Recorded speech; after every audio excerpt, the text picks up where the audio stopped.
Hey guys, HDvee here and welcome to a brand new video. Today we have two more rumors to go over for the Pokemon Diamond and Pearl remakes apparently coming out this year.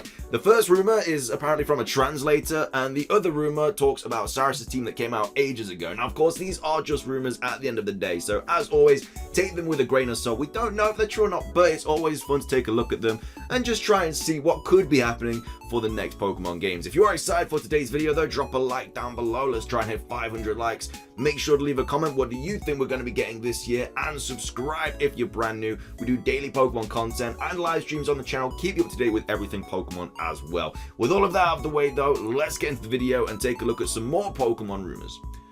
Okay, so starting things off, we have this. Now, this is apparently somebody from the company that works as a translator. Again, there's no evidence to support this claim. We're just going off based on what they're saying. But it was posted on the 20th of January, so 5 days ago, and it says what to expect in 2021 with the new mainline title.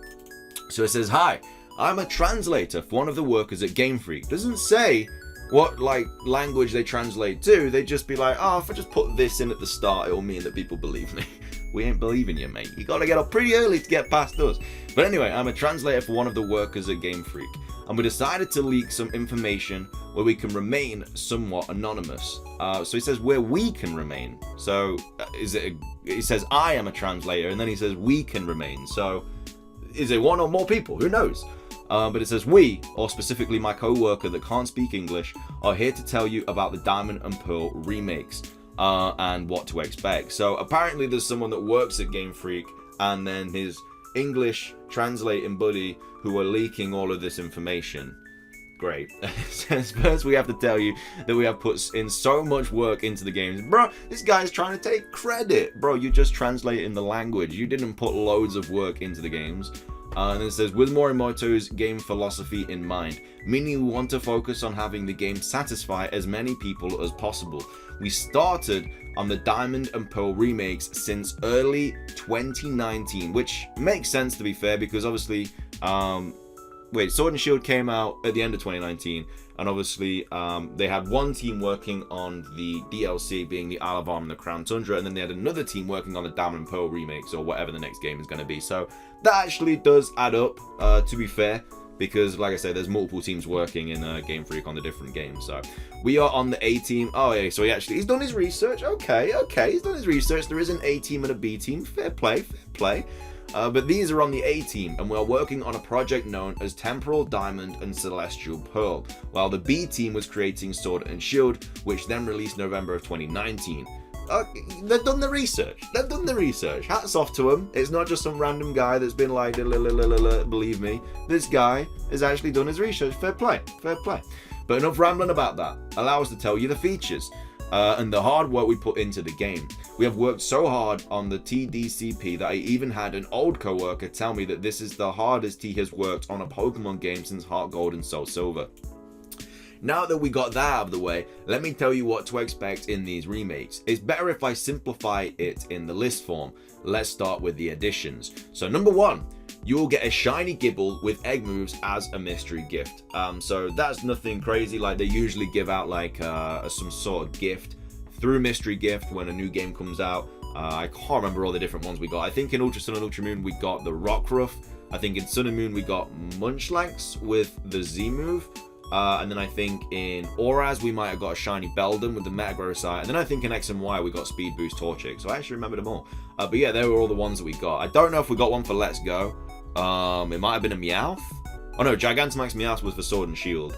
I don't know what we got for Let's Go if we did get one. I can't remember off the top of my head, but I got most of them correct. I'm happy with myself. The Great Marsh will be replaced with a customizable wild area. Customizable. Interesting. Your beloved national decks will come back. There will be a difficulty setting so all trainers will be satisfied. You can't be promising things that I want to hear if it's a lie, man. Better not be making this up. You know, I've applauded your effort in the previous part of this rumor. You've done well so far. You've done your research. You don't look like some random dude on the internet. But at the same time, you can't be saying there's going to be difficulty settings and lying about it, because then I'll be upset. So you better be telling the truth, mate. The battle frontier will be customizable and bigger than before. So basically, they're just letting you customize everything. That's what this guy's saying.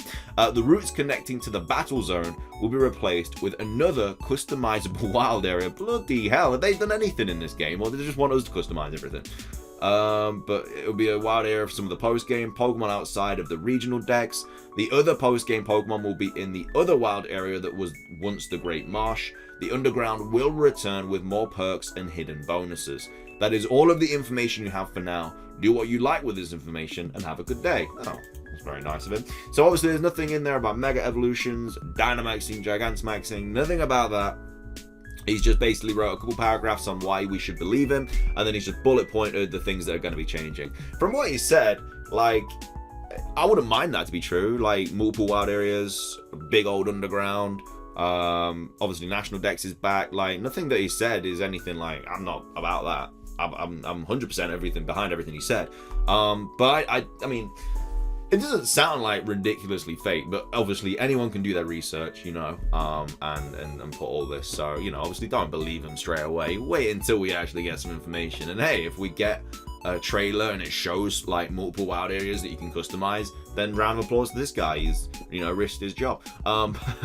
Yeah, I don't know. Probably not true, but like I say, it's not one of the worst rumors I've found. There's not like a loophole in his rumor that I found. So, you know, could be true.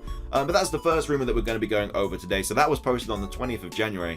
This bad boy that we're going to go over now was posted a long time ago on the 24th of August, I believe, August 2020.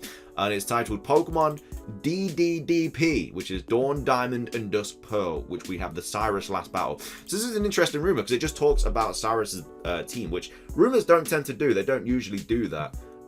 They just tend to talk about random stuff, but this person's actually gone into in-depth information about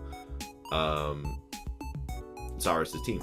So anyway, so Cyrus the setting of the final battle against Cyrus is called Distorted Core, and it says Cyrus's final team is going to have a Houndoom level 51. He's going to have a Gyarados level 51. He's going to have a Crobat level 53. He's going to have a Malamar level 53. He's going to have a Honchkrow level 55 and a Weavile level 57. And then there's a Giratina that's level 65. So does that mean that we battled that team and then we have to battle Giratina straight after it? Is that what that's saying? Depending on your choices during the adventure, the final battle will be a 1v1 or a 2v2. What? What would even do? What? I mean, I'd love it. In the case of a 1v1, Giratina will be the last Pokemon and it will Mega Evolve immediately after joining the battle. In the case of a 2v2, Cyrus will send out Houndoom while Giratina Mega Evolved will be its ally. So what choices would you have to make for that to be a thing? Like, you can't just drop that bombshell saying that it's going to be a 1v1 or a 2v2 and then not tell us what bloody matters to allow that to happen. That would be kind of crazy, though. I don't think we've had a Pokemon game where the choices you make actually matter, because it's just so linear. I would love to see that, but again, that's not what happened in the original game. So in the case of the 2v2, yeah, just read that. In this 2v2 scenario, your ally will be either Barry or your counterpart being Dawn or Lucas. Barry will use 3 Pokemon being Staraptor, Heracross, and the starter he chose, and then your counterpart will use 3 Pokemon as well, being Clefable, Frostlass if Dawn, Mamoswine if Lucas, and then the starter they chose. Either the case, once you beat Cyrus, Giratina will go crazy, Gigantamaxing. So we had a Mega Giratina, now he's Gigantamaxing. The Gigantamax form oozes darkness and rage and only vaguely retains the general shape of Giratina.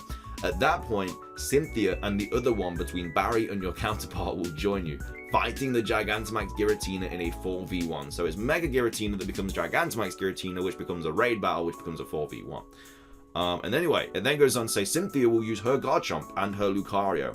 Barry will use Staraptor and the starter. Your counterpart will use Clefable and the starter. Wait, you're only allowed 1 Pokemon though in these raids. Why are they all getting 2? What's going on there? Depending on your choices, Palkia, Dialga, or Arceus may take the place of one or more of your allies. Arceus' type changes depending on what it was the last plate you brought to the archaeologist in Canalave City. It will leave together with Mesprit, Uxie, and Azelf after you beat Giratina. When you beat Giratina, you can try to catch it. It won't be able to Gigantamax anymore. If you fail to catch it, you can meet it again after you beat the league in the same place. If you fail again, you can't catch it anymore. No, okay, they wouldn't do that. If you catch it and return to the distorted core, you find the distorted orb that allows Giratina to Mega Evolve. League, it just says League Cynthia. Okay, is this a part 2 or something? I've only got this part. Alright. Yeah, in the old games, I would probably believe that because you couldn't get the legendaries anymore. But in the newer games, usually they just allow you to go back and find them like in a different place. If you like beat the Elite Four, like in Emerald, I think if you failed to catch Deoxys, then I think you had to go beat the Elite Four and then it like popped up again somewhere. So yeah, I don't know if they would just not allow you to get Giratina at all. That would be a little bit crazy. But yeah, I mean, I don't think this one is true. I don't know how they would specifically know so much information about this battle all the way back last August. And again, this looks to be part 1 of a part 2 rumor, which I don't have the other part. But this one, I mean, I kind of want to believe it, but again, like, just because he's done his research doesn't mean that you should believe it. It just sounds plausible. More plausible than like most of the rumors that we've gone over. But that is going to be everything for today's video. If you guys did enjoy it, please do drop a like down below. It really does help out. Let's try and hit 500 likes. Make sure to drop a comment. What rumors do you believe? Do you think this is true? What would you like to see in the Diamond and Pearl remakes? And subscribe if you're brand new. We do daily Pokemon content on this channel. That's everything from me though. Have a fantastic rest of your day. And until next time, peace.